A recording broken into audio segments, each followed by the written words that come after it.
دیکھیے اعوذ باللہ من الشیطان الرجیم بسم اللہ الرحمن الرحیم الف لام میم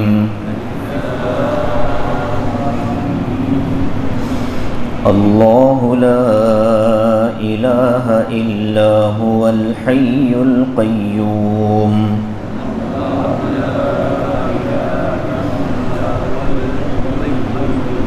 نزل علیک الکتاب بالحق مصدقا لما بین یدیہ وأنزل التوراة والإنجيل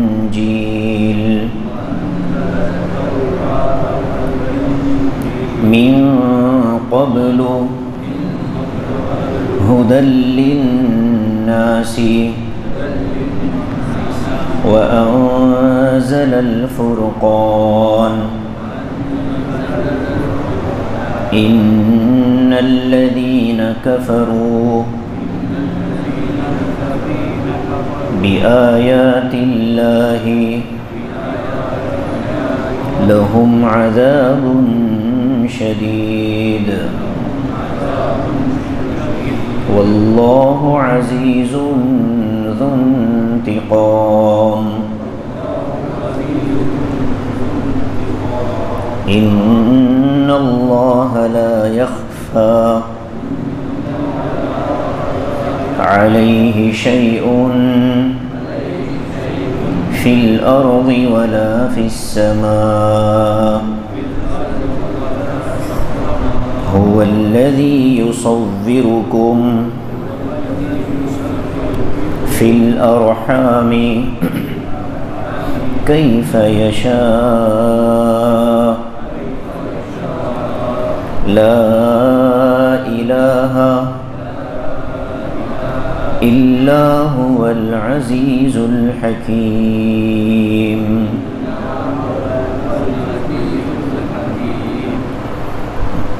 صدق اللہ العظیم۔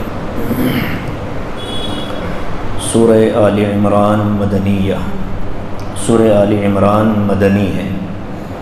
بسم اللہ الرحمن الرحیم، شروع اللہ کے نام سے جو بہت مہربان اور نہایت ہی رحم کرنے والا ہے۔ الف لام میم، اس کا معنی اللہ ہی جانتا ہے۔ اللہ لا الہ الا هو الحی القیوم، اللہ ہی وہ ذات ہے کہ جس کے سوا کوئی معبود نہیں، وہ زندہ ہے اور کائنات کو سنبھالے ہوئے ہے۔ نزل علیک الکتاب بالحق، اس نے کتاب نازل کی اے نبی آپ پر حق کے ساتھ، مصدقا لما بین یدیہ، جو کتاب تصدیق کرنے والی ہے ان کتابوں کی جو اس سے پہلے نازل ہوئی۔ وانزل التوراۃ والانجیل، اور اللہ تعالیٰ ہی نے تورات اور انجیل کو نازل کیا۔ من قبل، اس سے پہلے، ھدی للناس، لوگوں کی ہدایت کے لیے۔ وانزل الفرقان، اور اللہ تعالیٰ نے، اس کو بند کر دو، اس کو کیوں ڈالیں؟ وانزل الفرقان، اور اللہ تعالیٰ ہی نے فرقان یعنی قرآن کو نازل کیا۔ ان الذین کفروا بآیات اللہ، یقیناً جن لوگوں نے اللہ کی آیتوں کا انکار کیا، لہم عذاب شدید، ان کے لیے بہت دردناک عذاب ہے۔ واللہ عزیز ذو انتقام، اور اللہ تعالیٰ غالب ہیں، بدلہ لینے والے ہیں۔ ان اللہ لا یخفی علیہ شیء فی الارض ولا فی السماء، یقیناً اللہ تعالیٰ ان پر زمین و آسمان کی کوئی بھی چیز چھپی ہوئی نہیں ہے۔ هو الذی یصورکم فی الارحام، وہی وہ ذات ہے جو تمہاری صورتیں بناتا ہے ماؤں کے پیٹوں میں، کیف یشاء، جیسے وہ چاہتا ہے۔ لا الہ الا هو العزیز الحکیم، اس کے سوا کوئی معبود نہیں، وہی غالب ہے اور حکمت والا ہے۔ یہ سورہ آل عمران ہے۔ میں نے سورہ بقرہ کی ابتدا میں یہ عرض کیا تھا کہ سورتوں کے جو نام ہیں یہ توقیفی ہیں، یعنی جیسے اللہ تعالیٰ نے قرآن کریم کی آیتیں اتاری ایسے ہی اللہ نے سورتوں کے نام بھی بتا دیے، اسی لیے سورتوں کے نام وہی ذکر کیے جائیں گے جو نام موجود ہیں، مذکور ہیں۔ اپنے سے کوئی نام کسی صورت کا نہیں بنایا جا سکتا، یہ متعین ہے، آسمان سے ایسے ہی نازل ہوئے۔ آل کہتے ہیں خاندان کو، اور عمران نام ہیں، اور عمران نام کی دو بڑی شخصیتیں تاریخ میں گزری ہیں۔ آلی عمران کا مطلب ہوا عمران کا خاندان، عمران کے گھر والے۔ اب یہ آل اور اہل دو الفاظ عربی زبان میں آتے ہیں، دونوں میں ہلکا سا فرق ہے۔ اہل بیت بھی کہتے ہیں اور آل بیت بھی کہتے ہیں، دونوں میں فرق ہوتا ہے ہلکا سا، لیکن معانی تقریباً ایک ہی ہیں، خاندان والے، گھر والے، اپنا خون یا اپنا رشتہ دار، جو بھی آپ سمجھیں یہ اہل کہتے ہیں۔ اور اسی لیے اردو میں گھر والی کو اہلیہ کہا جاتا ہے کہ یہ گھر والی ہے۔ تو حضرت عمران نام کی دو شخصیتیں گزری، ایک عمران ہے حضرت موسیٰ علیہ السلام کے والد کا نام، حضرت موسیٰ کے والد کا نام عمران، اور ایک عمران ہے حضرت عیسیٰ علیہ السلام کے نانا کا نام۔ حضرت عیسیٰ کی جو والدہ تھیں حضرت سیدنا مریم، ان کے والد تھے عمران۔ اس صورت میں کون سے عمران مراد ہیں؟ تو اس سلسلے میں ہمیں جب آگے ہم چلیں گے تو قرآن مقدس کی اسی صورت میں کچھ واقعات بیان کیے گئے ہیں، اور خاص طور سے حضرت مریم کی پیدائش کا واقعہ۔ ایک تو حضرت عیسیٰ کی پیدائش، اس کا تذکرہ سورہ مریم میں اللہ نے ذکر فرمایا، اور یہاں اس صورت میں حضرت مریم کی پیدائش کا واقعہ ذکر کیا گیا۔ اور یہ بھی بات ذہن میں ہونی چاہیے کہ حضرت مریم کے والد جو عمران تھے وہ نبی نہیں تھے، ایسے ہی حضرت موسیٰ کے والد جو عمران تھے وہ بھی نبی نہیں تھے، لیکن اولیاء میں ان کا شمار ہوتا تھا، اللہ کے خاص مقرب نیک بندوں میں وہ شامل کیے جاتے تھے۔ تو اس اعتبار سے چونکہ اس صورت میں عمران کے گھر والوں کا تذکرہ ہے، اس لیے اس صورت کا نام اس مناسبت سے آل عمران رکھا گیا ہے۔ ایسے ہی میں نے سورہ بقرہ میں کہا تھا کہ گائے کا تذکرہ ہے اس صورت میں، اس لیے اس کا نام بقرہ رکھا گیا ہے۔ ایسے ہی جس صورت میں جو کوئی خاص مناسبت ہوتی ہے اس مناسبت کے اعتبار سے نام رکھا جاتا ہے۔ اس صورت کا سورہ بقرہ سے بڑا گہرا تعلق ہے۔ وہ کیسے؟ آپ کو یاد ہوگا کہ سورہ بقرہ کے شروع میں نے یہ بھی عرض کیا تھا کہ انسان نے سورہ فاتحہ میں دعا مانگی، اہدنا الصراط المستقیم، اے اللہ ہمیں سیدھا راستہ دکھائی ہے۔ تو اللہ تعالیٰ نے اس دعا کو قبول کیا اور قرآن کریم ہدایت کی کتاب بنا کر بھیج دیا۔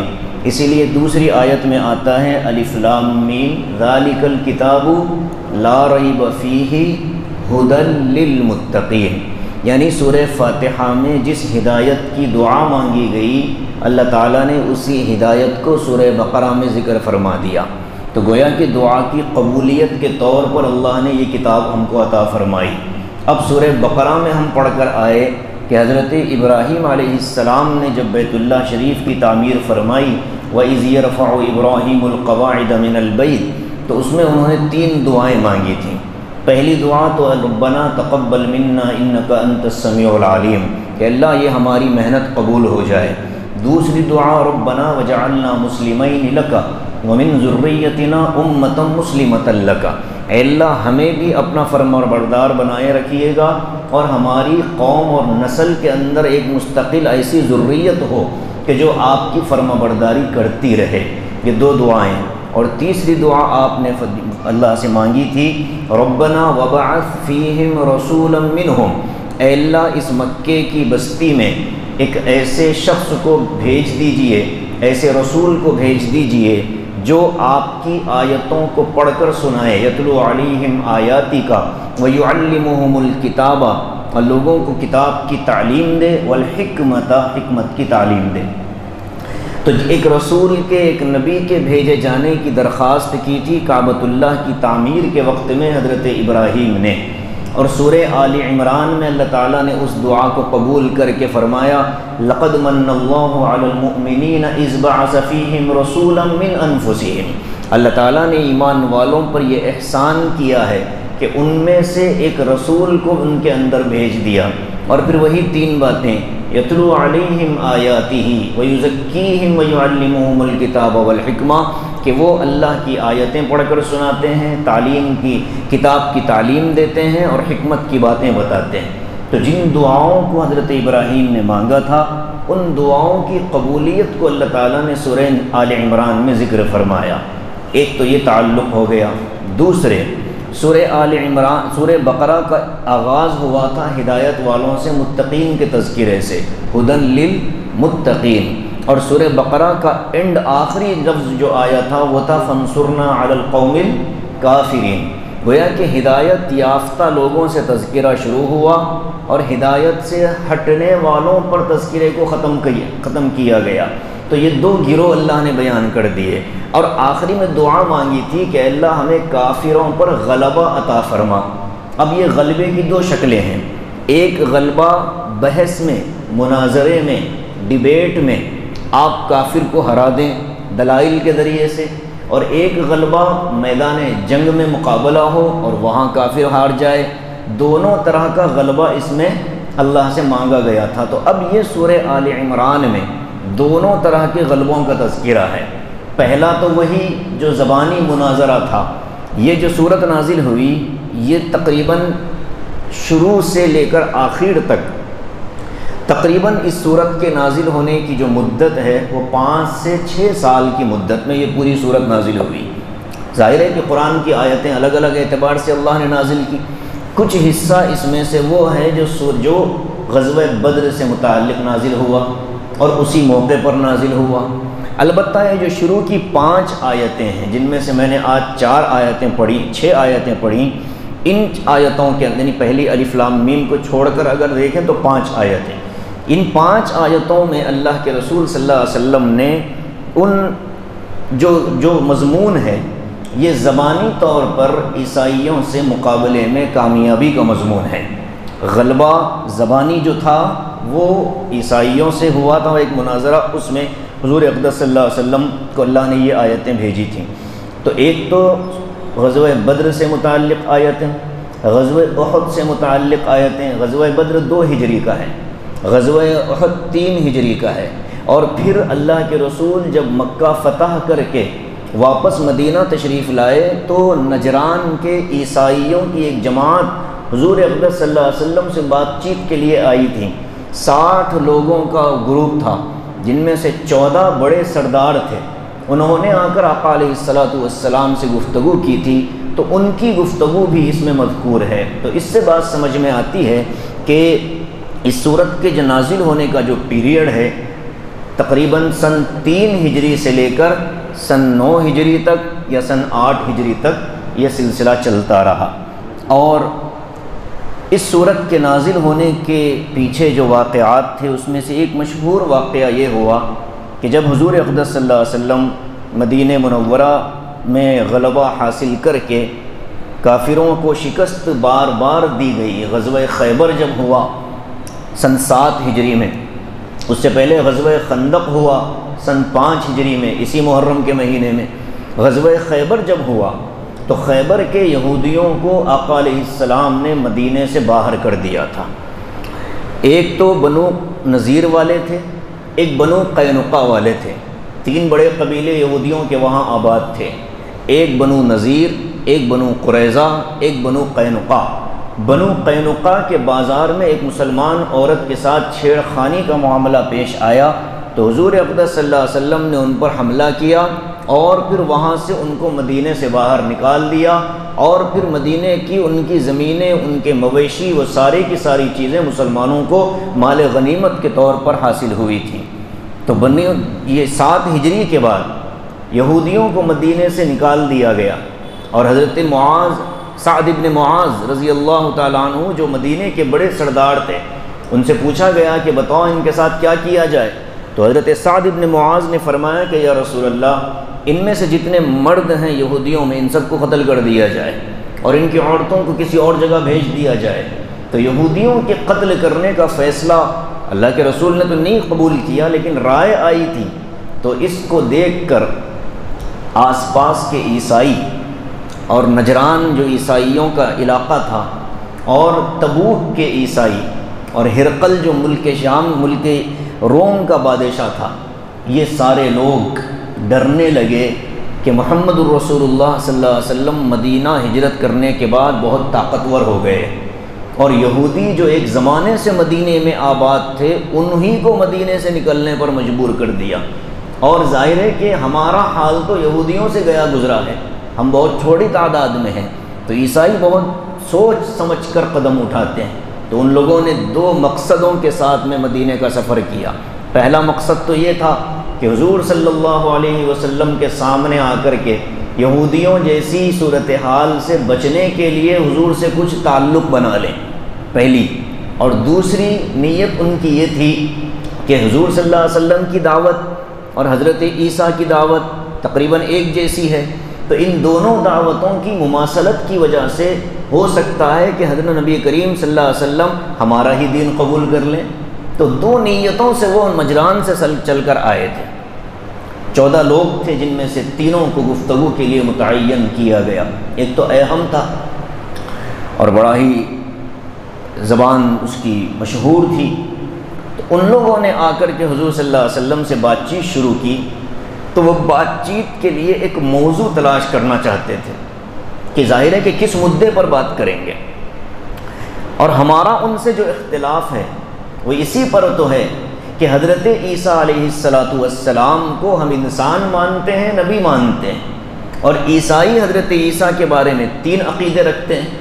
ایک طبقہ حضرت عیسیٰ کو خدا کا بیٹا مانتا ہے، ایک طبقہ حضرت عیسیٰ کو خدا کا شریک مانتا ہے، ایک طبقہ حضرت عیسیٰ کو خود خدا کا اوتار یعنی خود خدا مانتا ہے۔ تینوں ان کے ایک تثلیث کا عقیدہ ہے، ایک ان کے ہاں بیٹا ہونے کا عقیدہ ہے، اور ایک ان کے ہاں جیزس از گاڈ، یہ عقیدہ ہے۔ تینوں عقیدے آج بھی دنیا میں پائے جاتے ہیں۔ کیتھولک چرچ والوں کے بھی عقیدے ہیں، پروٹسٹنٹس والوں کے بھی عقیدے ہیں۔ ان تمام عقائد کے حامل لوگ اس زمانے میں بھی پائے جاتے تھے۔ تو ان لوگوں نے موضوع بنانے کے لیے حضرت عیسیٰ کی ذات کو چنا، اور اللہ کے نبی علیہ السلام کے سامنے انہوں نے حضرت عیسیٰ کو خدا بنا کر پیش کیا کہ عیسیٰ تو الہ ہیں۔ اب اس کے جواب میں یہ 5 آیتیں ابتدائی اللہ نے نازل فرمائی، اور ان 5 آیتوں میں توحید کو بیان کیا 2 طریقوں سے، ایک عقلی دلیل دی اور ایک نقلی دلیل دی۔ عقلی دلیل کیا دی؟ سورہ آل عمران کی ابتدا ہے الف لام میم سے۔ الف لام میم کے بارے میں ہمارا ایمان ہے کہ اس کی حقیقت اللہ جانتے ہیں، ہمیں اس کی تحقیق میں پڑھنے کی اجازت نہیں ہے۔ اس کا نہ کوئی ترجمہ کیا جاتا ہے، نہ اس کی کوئی تحقیق بیان کی جاتی ہے، بس یہ ایسے ہی لکھا جاتا ہے الف لام میم، اللہ اس کے معنی جانتے ہیں۔ عربی میں لکھتے ہیں اللہ اعلم بمرادہ بذالک۔ اب آگے اللہ لا الہ الا هو الحی القیوم، اللہ ہی وہ ذات ہے کہ ان کے سوا کوئی معبود نہیں، الہ اللہ کے علاوہ کوئی الہ نہیں، الحی القیوم، اللہ کی ذات زندہ ہے اور زندہ رہے گی۔ یہاں پہلا سوال کیا کہ حضرت عیسیٰ علیہ السلام پر فنا آئے گی کہ نہیں آئے گی؟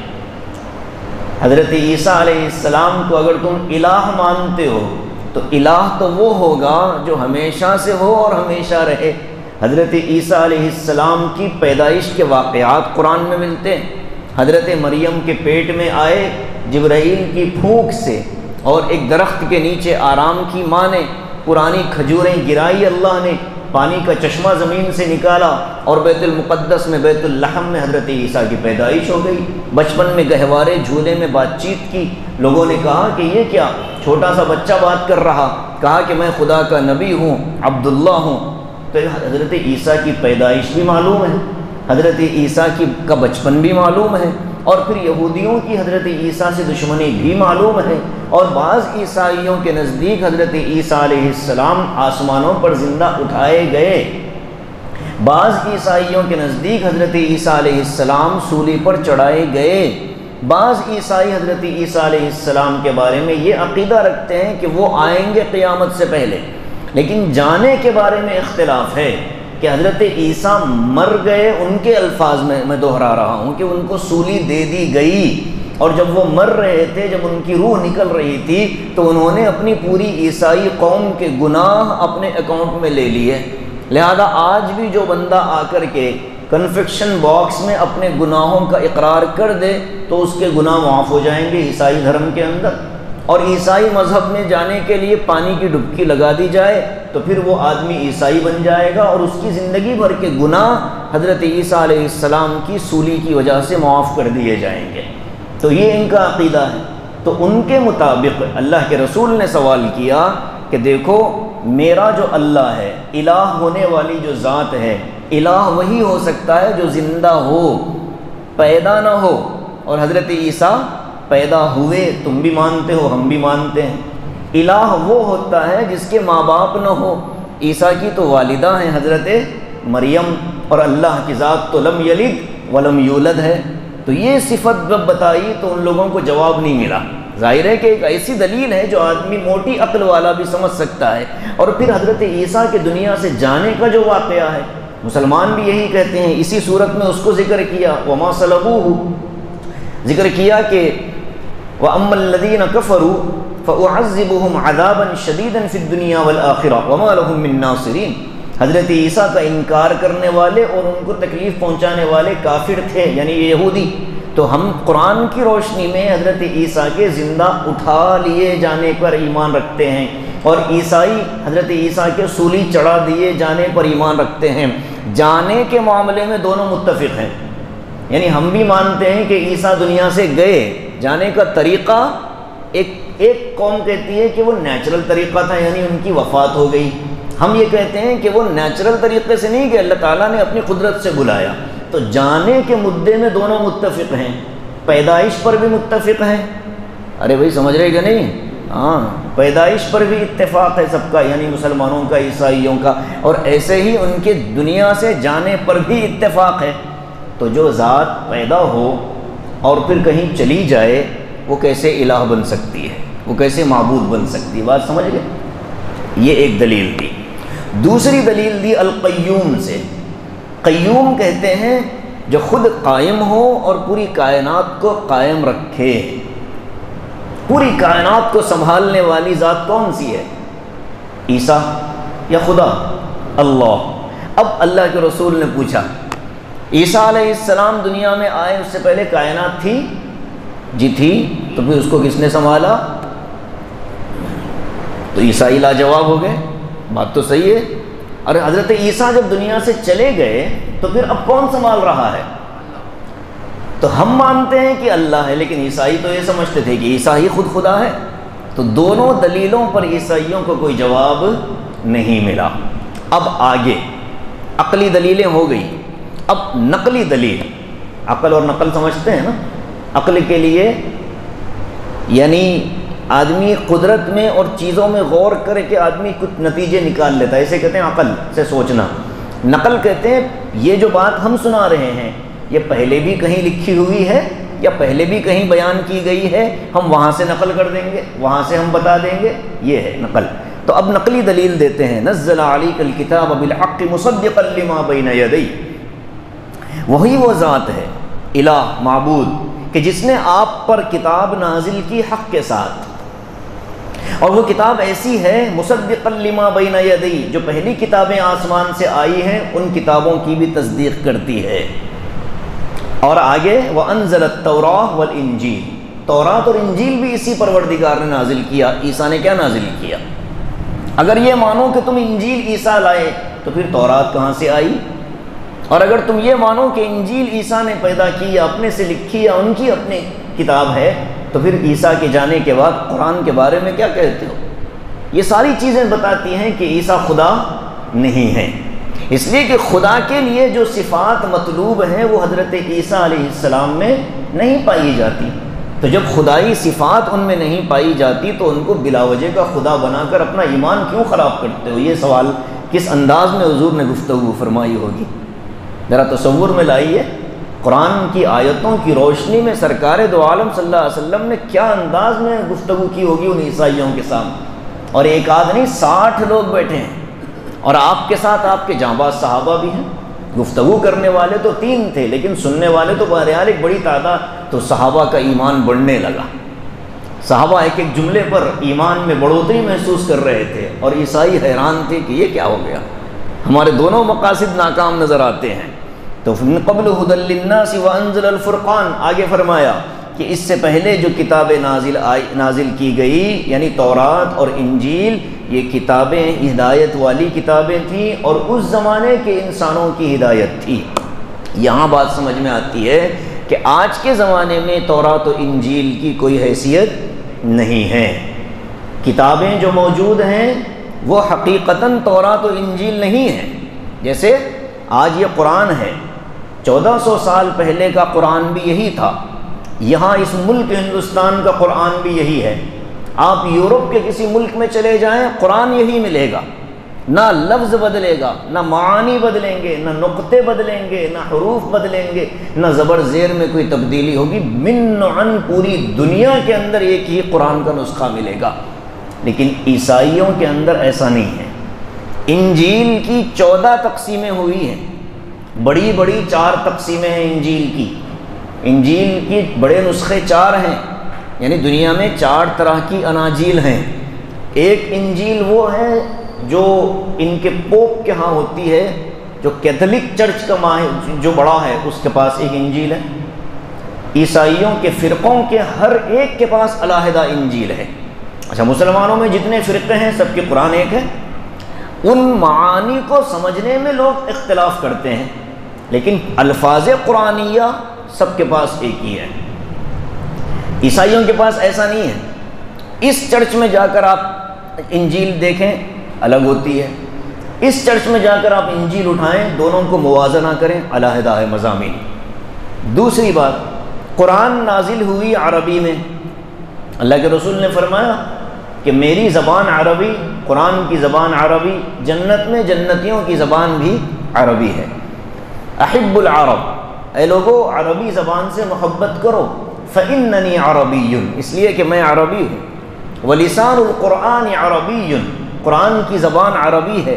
ولسان اہل الجنت فی الجنت عربی، اور جنت میں جنتیوں کی زبان بھی عربی ہوگی۔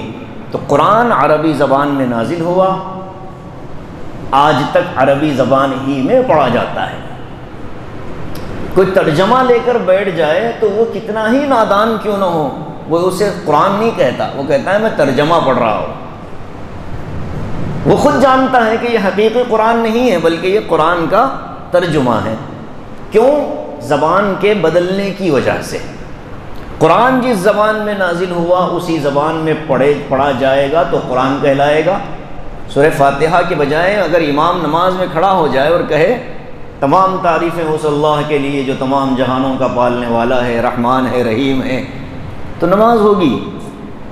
نہیں ہوگی نا۔ تو ہمارا معمولی سا ایک چھوٹا سا بچہ بھی اس بات کو جانتا ہے کہ قرآن عربی میں ہے، عربی میں پڑھنے ہی پر قرآن کہا جائے گا۔ لیکن ان کے ہاں انجیل ہر ملک کی ہر زبان میں ہے، اور انجیل کہتے ہیں اس کو۔ ان کی انجیل جس زبان میں نازل ہوئی تھی وہ زبان آج دنیا میں ہے، لیکن اس کے جاننے والے بالکل ختم ہو گئے۔ عبرانی زبان تھی، ہبرو، آج بھی ہے لیکن اس کے جاننے والے بالکل معدود چند، اور پوری دنیا کے اندر جو کتابیں پھیلائی گئیں وہ انہی لوگوں نے اپنی مرضی کے مطابق عام کر دی۔ تو اس اعتبار سے آج کے زمانے میں جو انجیل اور تورات دنیا میں ہے وہ حقیقی کتابیں نہیں ہیں۔ اور اللہ نے ان کی حفاظت کا کوئی وعدہ بھی نہیں کیا تھا، جیسا قرآن کی حفاظت کا وعدہ کیا، اِنَّا نَحْنُ نَزَّلْنَا الذِّكْرَ وَإِنَّا لَهُ لَحَافِظُونَ، ہم نے اس قرآن کو نازل کیا اور ہم ہی اس کی حفاظت کرنے والے ہیں۔ امام صاحب نماز میں غلط پڑھا دیں، وہ صورتیں جو لوگوں کو یاد ہوتی ہیں تو کیسے کان کھڑے ہو جاتے ہیں، یہ غلط ہو رہا ہے۔ یہ ہے قرآن کی حفاظت۔ ہاں، یعنی حافظ بھی جان بوجھ کر قرآن میں غلطی نہیں کر سکتا۔ پیچھے گیا گزرا مسلمان گناہ گار ہے، شرابی ہے، کبابی ہے، بے نمازی ہے، لیکن اگر غلط سورہ فاتحہ اس نے سن لیا تو کہے گا کہ مولوی صاحب غلط پڑھ رہے ہو۔ یہ ہے وہ حفاظت کا غیبی نظام جو اللہ تعالیٰ نے دنیا میں، لیکن پچھلی کتابوں کے ساتھ ایسا کوئی وعدہ اللہ نے کیا نہیں تھا۔ جب اللہ نے حفاظت کا وعدہ ہی نہیں کیا تو وہ کتابیں محفوظ بھی نہیں رہی۔ البتہ قرآن محفوظ ہے، تو اسی لیے کیا فرمایا، من قبل ھدی للناس، پہلے والے لوگوں کی ہدایت کے لیے تورات و انجیل کو نازل کیا گیا تھا۔ آج اگر کوئی تورات و انجیل کو ہدایت کی نیت سے پڑھے گا تو کافر ہو جائے گا۔ حضرت عمر رضی اللہ تعالیٰ عنہ، آج جمعہ میں حضرت ہی کا تذکرہ چلا، حضرت عمر رضی اللہ تعالیٰ عنہ بڑے عالم بھی تھے، لکھنا پڑھنا جانتے تھے، اور مدینہ منورہ میں حضرت عمر نے یہودیوں کو پکڑ کر پتہ نہیں کس کے پاس سے وہ تورات کے نسخے اٹھا لائے۔ اب حضرت عمر نے مانگا تو دے بھی دیا ہوگا اس نے، لو بھائی، تو وہ آئے اور مسجد میں کچھ صحابہ کو لے کر بیٹھے، مسجد نبوی میں۔ آقا علیہ الصلوۃ والسلام، بالکل یہ مسجد ہے اور یہ آقا کا مکان تھا، تو آقا اس طرح دروازے سے تشریف لاتے تھے ہمیشہ۔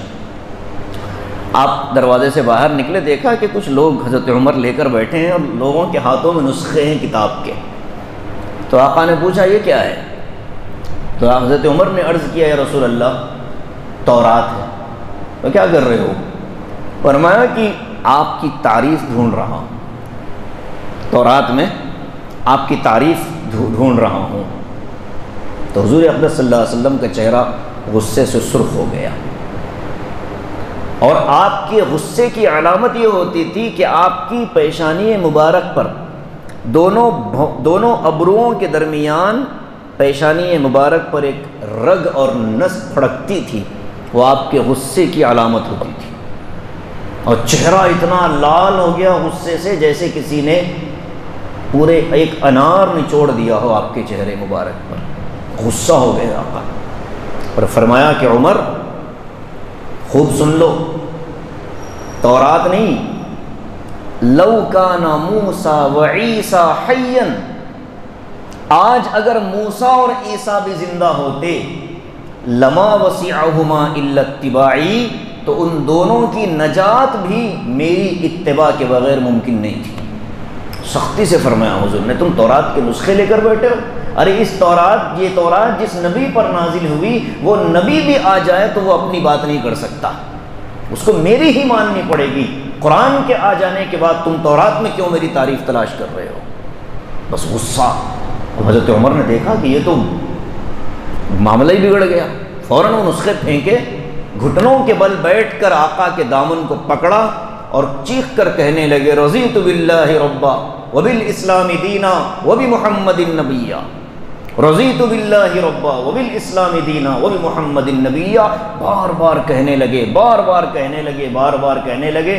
جب آقا علیہ السلام کے رخ انور سے غصے کے آثار ختم ہوئے، تب آپ حضرت عمر نے دامن چھوڑا اور کہا کہ یا رسول اللہ، میں نے غلط نیت سے نہیں پڑھا تھا، بس آپ کی محبت تلاش کر رہا تھا۔ تو حضور نے فرمایا کہ عمر، آئندہ سے میری موجودگی میں تم دوسری کتابوں کی طرف رخ کرو گے تو پھر مجھ سے بے وفائی اور اللہ کے نبی کے لائے ہوئے دین پر بے اعتمادی والی بات پیدا ہوگی۔ اسی لیے علماء نے تقابلی مطالعہ، کمپیریزن کرنے والے لوگوں کو یہ مشورہ دیا کہ پہلے اپنے دین میں اور اپنے قرآن کے علوم میں تم ماہر بن جاؤ، یعنی ہزاروں قسم کے شکوک و شبہات بھی تمہارے سامنے آئے تو تمہارا دل کسی بھی شک کو قبول نہ کرے، اس لیول پر آؤ، اب پھر دوسرے مذاہب کا مطالعہ کرو۔ ہر آدمی کو دوسری مذاہب کے مطالعے کی اجازت نہیں دی جا سکتی، اس لیے کہ خود کچا ہے اور وہاں سے کوئی ایسی زہریلی بات اس نے لے لی کہ اپنے ہی مذہب پر شک پیدا ہو گیا۔ جیسے ایک میں نے بات کہی تھی کہ بنگال کا ایک آدمی تھا، عالم دین تھا، قرآن کا ماہر تھا، لیکن اچانک عیسائیت قبول کر لیا۔ اس سے انٹرویو لیا گیا، نام بھول رہا ہوں اس کا، میں اس کا انٹرویو لیا گیا، اس سے پوچھا گیا کہ بھائی تم نے عیسائی مذہب کیوں قبول کیا؟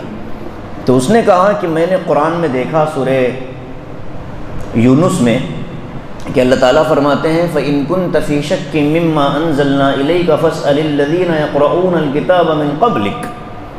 اے نبی، اگر آپ کو فَإِن كُنتَ فِي شَكٍّ مِّمَّا أَنزَلْنَا إِلَيْكَ، آپ کو اپنی نازل کی ہوئی کتاب کے بارے میں کوئی شک ہو، فَاسْأَلِ الَّذِينَ يَقْرَؤُونَ الْكِتَابَ مِن قَبْلِكَ، تو ان لوگوں سے معلوم کریے جو آپ سے پہلے آسمانی کتابوں کو پڑھا کرتے تھے۔ ٹھیک ہے، یہ ترجمہ ہے۔ اب اس کا دماغ چلا، اس نے سوچا کہ اصلاح اور کریکشن کرنے کی طاقت کس میں ہوتی ہے، اصل میں یا نقل میں؟ اصل میں۔ تو حضور صلی اللہ علیہ وسلم کو شک دور کرنے کے لیے پہلی کتابوں کی طرف رجوع کرنے کا حکم دیا جا رہا ہے، یہود و نصارہ کی طرف جانے کی بات کہی جا رہی ہے، لہٰذا ان سے زیادہ معتبر تو یہ ہو گئے، نعوذ باللہ من ذالک، اور گمراہ ہو گیا۔ اب آپ بتائیے، موٹے دماغ کو یہ دلیل اچھی بھی لگتی ہے نا؟ بات تو صحیح ہے یار کہ اصلاح کے لیے، کریکشن کے لیے وہاں بھیجا جا رہا، لیکن موٹی سی بات اس کے آنکھوں سے رہ گئی۔ کیا؟ اللہ نے کیا فرمایا؟ فَإِن كُنتَ فِي شَكٍّ مِّمَّا أَنزَلْنَا إِلَيْكَ، اے نبی اگر آپ کو شک ہو، یہ کیوں آپ کو اللہ نے فرمایا کہ مکے اور مدینے والے کہتے تھے کہ ان کے پاس فرشتہ ورشتہ نہیں آتا، ان کو تو جنون ہو چکا ہے، جنون کی کیفیت ہے، اور جنون کی وجہ سے کچھ کانوں میں آوازیں آتی ہیں اور وہ ہمیں سنا دیتے ہیں۔ یہ اعتراض ہوا تھا حضور صلی اللہ علیہ وسلم پر، تو اللہ نے اس اعتراض کو دفع کرنے کے لیے حضور کو یہ بات بتائی کہ آپ کو اگر فرشتے کے آنے میں کوئی شک ہے تو یہاں شک کس کو ہے؟ حضور کو ہے یا حضور پر اعتراض کرنے والوں کو ہے؟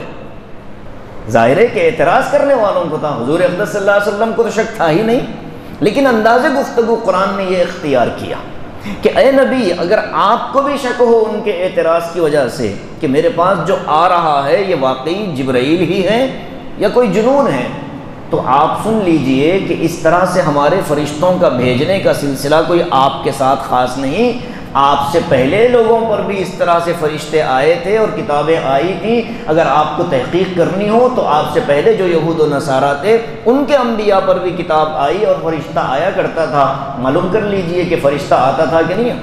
تو وحی کے آنے اور نہ آنے کے سلسلے میں حضور صلی اللہ علیہ وسلم پر جو شک ہوتا تھا اور لوگوں کو جو اعتراض ہوتا تھا، اس اعتراض کے جواب کے طور پر اللہ نے وہ آیت اتاری اور اس کم وقت کے دماغ میں وہ چیز آئی نہیں اور وہ ہدایت سے محروم ہو گیا۔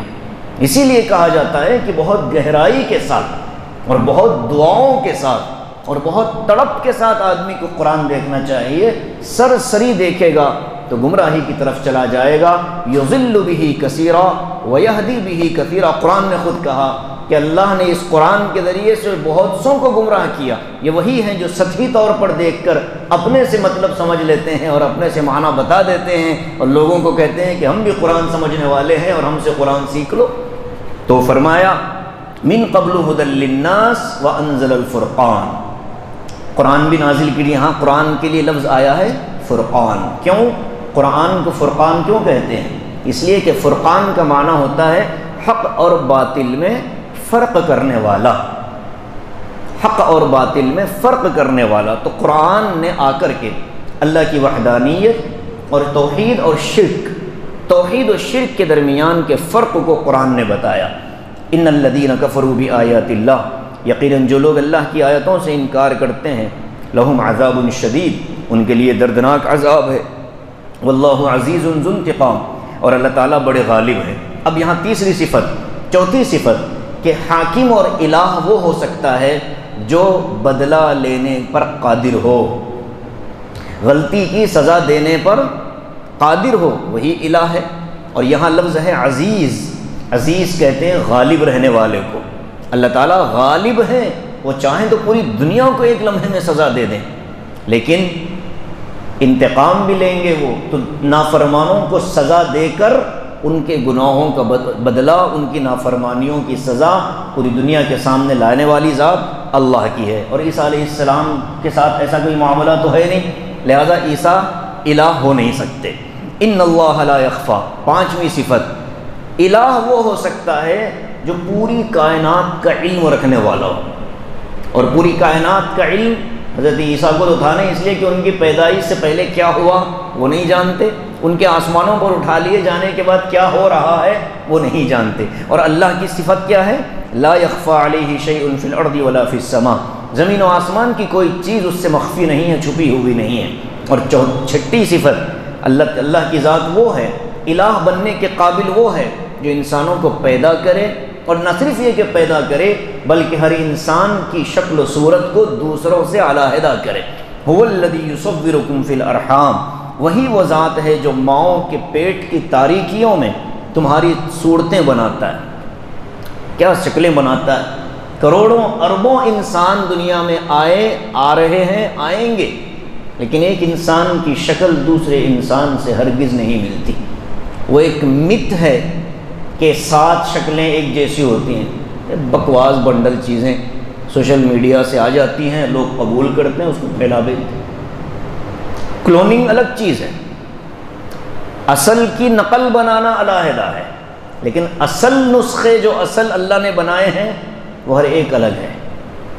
اسی لیے لوگ فائدہ اٹھاتے ہیں، آنکھوں کی بناوٹ، آنکھوں کا ریکارڈ ہوتا ہے، انگلیوں کی بناوٹ، انگلیوں کی تبدیلی ہوتی ہے۔ بلا قادرین علی ان نسوی بنانا، قرآن نے کہا کہ ہم تو اس پر بھی قادر تھے کہ لوگوں کی انگلیوں کو بھی ایک جیسا بنا دیں، لیکن ہم نے نہیں بنایا۔ قرآن نے خود بتایا کہ ہم نے لوگوں کی انگلیاں الگ الگ بنائی ہیں۔ کائنات میں جتنے انسان آئے سب کی انگلیوں کے نشان علیحدہ ہیں، ہر ایک کے دوسرے سے جدا ہیں۔ یہ اللہ کی قدرت ہے، کارخانہ ہے اس کا، تو یہ صفت تو کسی اور کی ہو نہیں سکتی۔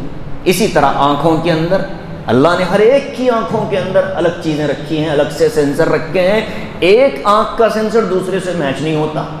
تو اس کو فرمایا لا الہ الا هو العزیز الحکیم، یہ صفات جس ذات میں ہوں گی وہی الہ ہونے کے لائق ہے، اور وہی غالب ہے، حکمت والا ہے۔ تو یہ آیتیں عیسائی قوم کے سامنے بطور مذاکرے کہ اللہ نے ذکر فرمائی، اور یہاں مضمون ختم نہیں ہوا۔ 83 آیتیں سورت کی شروع کی عیسائیوں سے ہی گفتگو پر ہے، مشتمل ہے۔ آگے پھر وہ ان کا مشہور جملہ ثم نبتہل فنجعل لعنت اللہ علی الکاذبین، اور پھر اسی صورت میں وہ بھی ہے کہ اے لوگو اللہ کے رسول سے محبت کرو، اللہ سے محبت ہوگی۔ اور اسی میں پھر حضرت آدم کا تذکرہ، نوح و ابراہیم کا تذکرہ، مریم علیہ السلام کی پیدائش، بیت المقدس کا وہ محراب جس میں حضرت زکریہ علیہ السلام قیام فرماتے تھے، ان تمام واقعات کو اللہ نے اسی صورت میں بیان فرمائے ہیں۔ اللہ تعالی ہم سب کو توحید سمجھنے اور اس کو اپنی زندگی میں لانے کی توفیق نصیب فرمائے۔ آمین وآخر دعوانا الحمد للہ رب العالمین۔